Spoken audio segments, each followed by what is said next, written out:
Praise the Lord, praise the Lord, praise the Lord. దేవుడు చెప్పింది మనం ఖచ్చితంగా చేయాలి. ఆయన ఏం చెప్తున్నారో గమనిద్దాం, ఒకదాని తర్వాత ఒకటి. మలాకి ప్రవక్త ద్వారా దేవుడు చెప్పిన విషయాలు ఏంటంటే, దేవుణ్ణి నిర్లక్ష్య పెడుతున్నారంట. అవును, ఏ విషయాల్లో నిర్లక్ష్య పెడుతున్నారో దేవుడు వివరంగా చెప్తూ ఉన్నారు. ఆయన మలాకి 1వ అధ్యాయము 6వ వచనం, కుమారుడు తన తండ్రిని గణపరచును కదా, కుమారుడు తన తండ్రిని గణపరచును కదా, దాసుడు తన యజమానుని గణపరచును కదా, దాసుడు తన యజమానిని గణపరచును కదా, నా నామమును నిర్లక్ష్యపెట్టు యాజకులారా, నిర్లక్ష్యపెట్టు యాజకులారా, నేను తండ్రినైతే నాకు రావాల్సిన ఘనత ఏమాయను, నేను యజమానునైతే నాకు భయపడేవాడు ఎక్కడ ఉన్నాడు అని సైన్యములకు అధిపతియగు యెహోవా మిమ్మును అడగగా, ఏమి చేసి నీ నామమును నిర్లక్ష్యపెట్టుకున్నావు? ఈ విధంగా చెప్తూ ఉంటే, మేము ఏం చేసామయ్యా, మీ నామాన్ని నిర్లక్ష్య పెడుతున్నాము అని ఎదురు ప్రశ్న వేస్తున్నారు మనుషులు పిల్లారా. మరి ప్రతి ఒక్కడు కూడా కుమారుడు తండ్రిని కనపరుస్తారు, బాగానే ఉంది. దాసుడు తన యజమాని కనపరుస్తాడు, బాగానే ఉంది. కానీ ఈ తండ్రిని అయితే యాజకులారా నా ఘనత ఏమైనా అంటూ ఉన్నారు. దానికి ఏమైనా సమాధానం చెప్తారు? యాజకులు వింటున్న యాజకులు ప్రతి ఒక్క మనిషి కూడా పిడారా. అట్లాగైతే దేవునికి భయపడేవాడు ఎక్కడ ఉన్నాడు? దేవునికి భయపడలేదు, దేవునికి భయపడేవాడు లేదు. దేవుని ఎందుకు భయపడలేదు? దేవుడు ఎందుకు భయపడలేదు? ఏమి లేకుండా ఇష్టం వచ్చినట్టుగా ఈ భూలోకంలో వారి కార్యములు, దేవునికి ఇష్టం వచ్చిన కార్యములు, ఇష్టము కాని కార్యములు అన్నీ కూడా చేస్తున్నారు. దానిలో దేవునికి ఇష్టం వచ్చిన కార్యములు ఏంటో మరి అది చేసినట్లయితే దేవునికి ఘనత కలుగుతుంది పిడారా. హల్లెలూయా, ప్రయాణిస్తున్నా. కాబట్టి దేవుని నామాన్ని మనము నిర్లక్ష్య పెట్టకూడదు. తర్వాత మనం చూస్తే 7వ వచనంలో, నా బలిపీఠం మీద అపవిత్రమైన భోజనము మీరు అర్పించుచు, ఏమి చేసి నిన్ను అపవిత్రపరిచితమందులు యెహోవా భోజనం వలన నీచపరిచినందుకు నేను కదా. Hallelujah, praise. భోజనం వలని బలిపీఠాన్ని అక్కడ అపవిత్రమైన భోజనం చేసి దేవుణ్ణి అపవిత్రపరుస్తున్నారు. మరి వీళ్ళు అంటున్నారు, వీళ్ళంటే మనం కూడా ఉంటాం దానిలో, ప్రజలందరినీ కూడా అంటున్నారు, దేవుడు ఏమి చేసి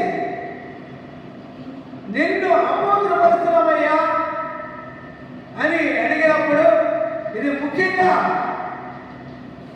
ఇజ్రాయేలీలు, క్రైస్తవులు గట్టిగా వినాల్సిన మాట. ఇది ఏం చేసి అపవిత్రపరుస్తున్నారు? 8వ వచనంలో గుడ్డిదాన్ని తీసుకొని బలిగా అర్పించిన ఎడల గుడ్డిదాన్నైనను రోగము గలదాన్నైనను అర్పించిన ఎడల అది దోషం కాదా? అట్టి వాటిని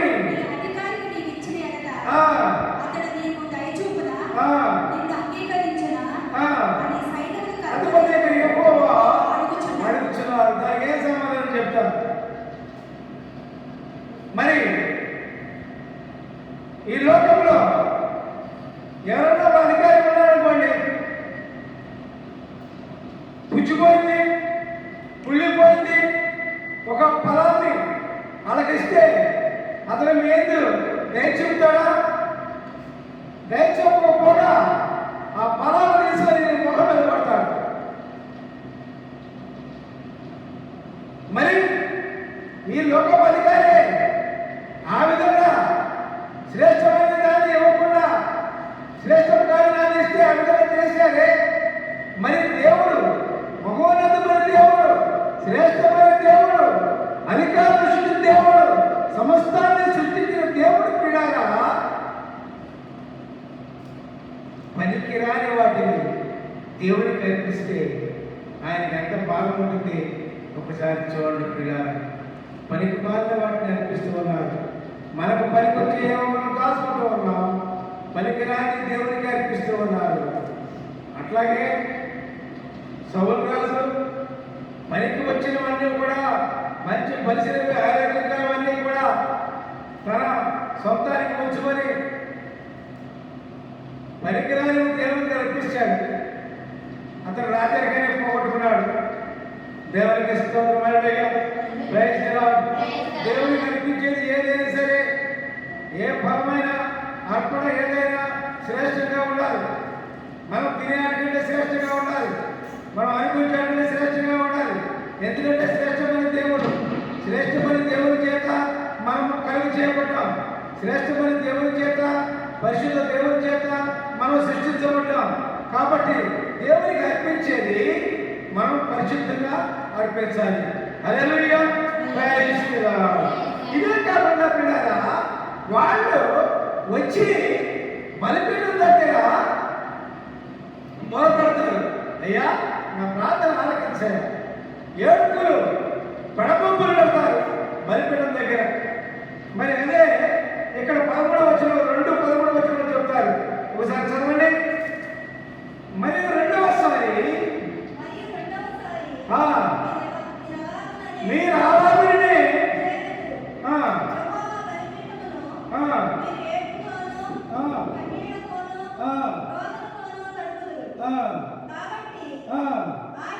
ఆయన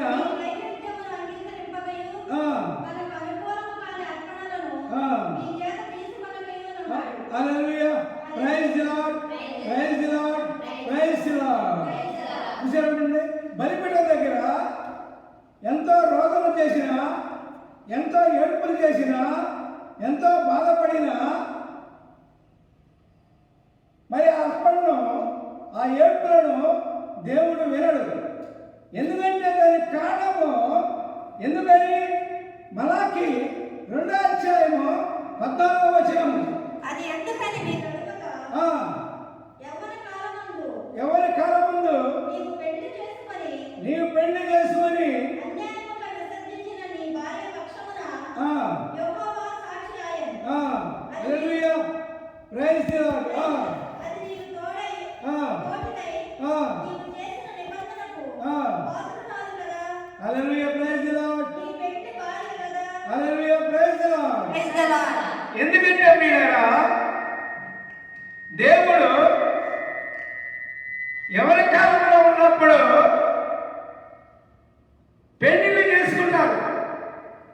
పెళ్లిళ్ళు చేసుకోవద్దా దేవుడు? ఇష్టమైతే చేసుకోవచ్చు, లేకపోతే లేకపోవచ్చు. కానీ ప్రియారా, మరి వారు వారిని విసర్జించినప్పుడు దేవునికి అసహ్యమైన కార్యం ఉంటుంది.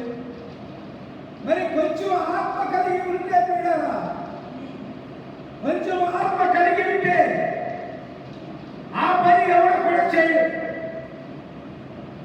అని 2వ అధ్యాయము 15వ వచనంలో సెలవిస్తూ ఉంటాడు. కొంచెం ఆత్మ ఉన్నా,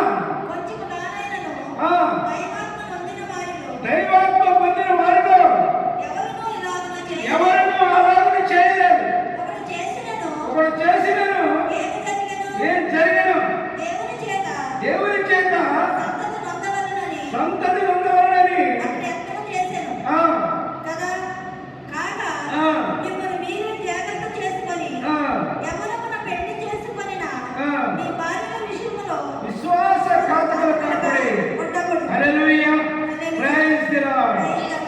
చూసారండి, దేవుని కోసం సమస్తము వదిలిపెడతాం, అది సమయమే. కానీ ఏమీ కారణం లేకుండా భార్యను వదిలిపెడతాం అనేది అది విశ్వాసఘాతక చర్య అవుతుంది అని దేవుడు సెలవిస్తూ ఉన్నారు. తర్వాత వచనంలో భార్యను పరిచయించుట నాకు అసహ్యమైన క్రియ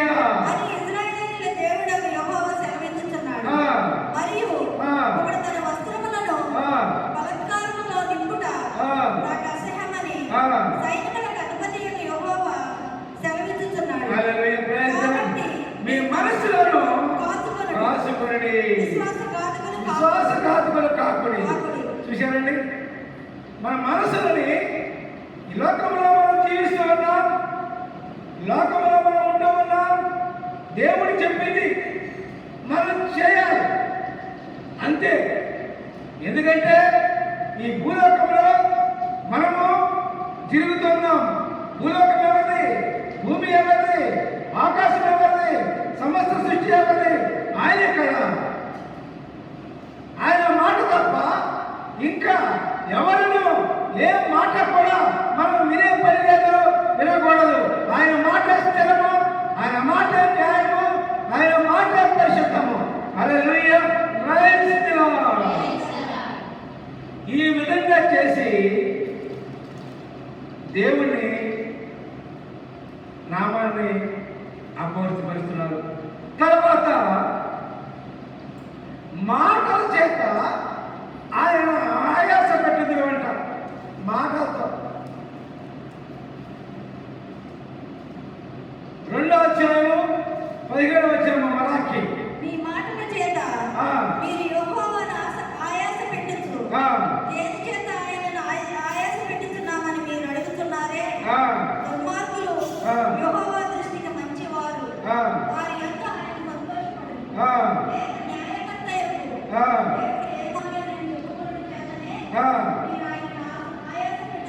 హల్లెలూయా, praise the Lord, praise the Lord, praise the Lord. Hallelujah. ఏం మాటలు మాట్లాడి దేవుణ్ణి ఆయాస పెడుతున్నారు అంటే ఇక్కడ వివరంగా చెప్తున్నారు. ఏమని?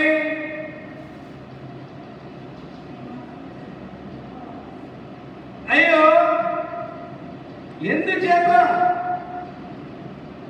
దేవుని సేవ చేయక నిష్ఫలమరియు ఆయన ఆజ్ఞను గైకొని సైన్యములకు అధిపతి యెహోవా సన్నిధిని మనము దుఃఖాక్రాంతులుగా తిరుగుట వలన ప్రయోజనమే మరియు అనుకుంటూ ఉన్నారు పిల్లారా. హల్లెలూయా. ఎంతో మంది చెప్తూ ఉంటారు, ఎంతో మంది అంటూ ఉన్నారు, మనం దేవుని యందు ఉండటం వల్ల, మనము చర్చికి వెళ్ళడం వల్ల, దేవుని ఆరాధన వల్ల, దేవుని కనపరచడం వల్ల, దేవుని కొరియటం వల్ల ఏంది ప్రయోజనము అని అనుకుంటూ ఉన్నారు పిల్లారా. హల్లెలూయా, ప్రైజ్ ది లార్డ్. ఇంకా ఏమనుకుంటున్నారు? గర్విష్ఠులు ధన్యులగుదురనియు యెహోవాను శోధించు దుర్మార్గులు వర్ధిల్లుదురనియు వారు రక్షణ పొందుదురనియు మీరు చెప్పుచున్నారే. చూడండి పిల్లారా, అన్నిలే దుర్మార్గులే మంచివారు, అభివృద్ధి చెందుతున్నారు, బాగుపడుతున్నారు, మంచిగా ఉంటున్నారు అని అనేక మంది క్రైస్తవులు అనుకుంటూ ఉన్నారు పిల్లారా. అది నిజమే. మరి దేవుడు క్రైస్తవుల కోసము, దేవుని కలిగిన వారి కోసము ఒక పుస్తకము రాయబడింది. ఆ పుస్తకము ఏమి అంటే పిల్లారా, 16వ వచనం చూడండి. అప్పుడు భయభక్తులు గలవారు ఒకరితో ఒకరు మాట్లాడుకొనుచుండగా యెహోవా చెవియొగ్గి ఆలకించెను. మరియు యెహోవా యందు భయభక్తులు కలిగి ఆయన నామమును స్మరించుచుండు వారికి జ్ఞాపకార్థముగా ఒక గ్రంథము ఆయన సముఖమునందు వ్రాయబడింది. హల్లెలూయా, ప్రైజ్ ది లార్డ్. దేవుని యందు ఉన్న వారికి, దేవుని యందు భయభక్తులతో ఉన్న వారికి, దేవుని స్తుతించే వారికి, దేవుని మహిమపరిచే వారికి, దేవుని గణపరిచే వారికి దేవుడికి గ్రంథం రాసి సిద్ధంగా ఉంచాడు. ఏంటి ఆ గ్రంథం అంటే 17వ వచనంలో ఆ గ్రంథం ఏం చెప్తుంది అంటే, నేను నియమింపబోదునుగాక, వారు నా వారై స్వకీయ సంపాద్యమైన తండ్రి నన్ను సేవించి కుమారుని కనికరించినట్లు నేను వారిని కనికరించినని సైన్యములకు అధిపతి యెహోవా సెలవిస్తున్నాడు. హల్లెలూయా. Praise the Lord. దేవుడు నియమించే దినముడు రాబోతుంది. ఒక దినమే కాదు, ఇప్పటి వరకు అనేక దినములు వచ్చినాయి. అట్లాంటి నోవహు దినములలో జలప్రళయం వచ్చింది. లోతు దినములలో సొదొమ గొమొర్రా దహించబడింది. అట్లాంటి దినములు ఎన్నో ఉన్నాయి. ఇప్పుడు కరుణకు సంబంధించిన దినం ఒకటి వచ్చి ఉన్నది. అప్పుడు ఏమంటున్నారు? దేవుని ప్రజల మీద, దేవుణ్ణి స్తుతించే ప్రజల మీద, దేవుడి కలిగిన ప్రజల మీద, దేవుణ్ణి మహిమపరిచే ప్రజల మీద దేవుడు కనికరం చూపిస్తాడు. Hallelujah. Praise the Lord. Praise the Lord. ఇందాక చెప్పుకున్నా, మనుషులు చెప్పుకున్నా, దుర్మార్గుల మీద దేవునికి కనికరం ఉండదు. ఎందుకంటే ఈ లోకములో బాగా జీవించవచ్చు, లోకములో బాగా ఉండవచ్చు, ధనధాన్యాలతో పేరు ప్రదర్శనతో ఉండవచ్చును. కానీ దేవుని కనికరం మాత్రం దేవుణ్ణి స్తుతించి, దేవుణ్ణి ఆరాధించి, దేవుణ్ణి మహిమపరిచే వారి మీదే దేవుని కనికరం ఉంటుందని దేవుడు చెప్తూ ఉన్నాడు. దేవునికి స్తోత్రం. హల్లెలూయా. అట్లాగే ఈ కరోనా ప్రపంచం అంతా కూడా వ్యాప్తి చెందింది. అది ఏ విధంగా తగ్గుతుందో ఎవరికీ తెలియకుండా, ఎన్ని నిబంధనలు పెట్టినా అది ఎక్కువ అవుతూనే ఉంది. ఇటువంటి సమయంలో దేవుణ్ణి ఎవరైతే ప్రార్థిస్తారో, దేవుణ్ణి ఎవరైతే మహిమపరుస్తారో, దేవుణ్ణి ఎవరైతే కనపరుస్తారో, దేవుణ్ణి ఎవరైతే స్తుతిస్తారో, దేవుణ్ణి ఎవరైతే ప్రార్థిస్తారో, దేవుణ్ణి ఎవరైతే ప్రీతిస్తారో వారిపై దేవుని కనికరము చొప్పున మరి ఈ విపత్తుల నుంచి తప్పించి దేవుడు తోడే ఉంటాడు. Hallelujah. Praise the Lord. Praise the Lord. Praise the Lord. Praise the Lord. మరి 18వ వచనంలో 3:18 వచనంలో అప్పుడు నీతి గలవారెవరో, దుర్మార్గులెవరో, దేవుని సేవించువారెవరో, ఆయనను సేవించని వారెవరో, మీరు తిరిగి కనుకొందురు. Hallelujah. Praise the Lord. Praise the Lord. చూశారండి ఎంత గొప్ప మాట ప్రియులారా. దేవుడు చెప్పిన మాటలు అన్ని గొప్ప మాటలే. దేవుణ్ణి సేవించే వాళ్ళు ఎవరో అప్పుడు అనుకుంటారు. ఎప్పుడో దేవుణ్ణి నియమించిన మహాదినమప్పుడు, దేవుణ్ణి నియమించిన మహా రోజు వచ్చినప్పుడు, దేవుణ్ణి నియమించిన భయంకరమైన దినం వచ్చినప్పుడు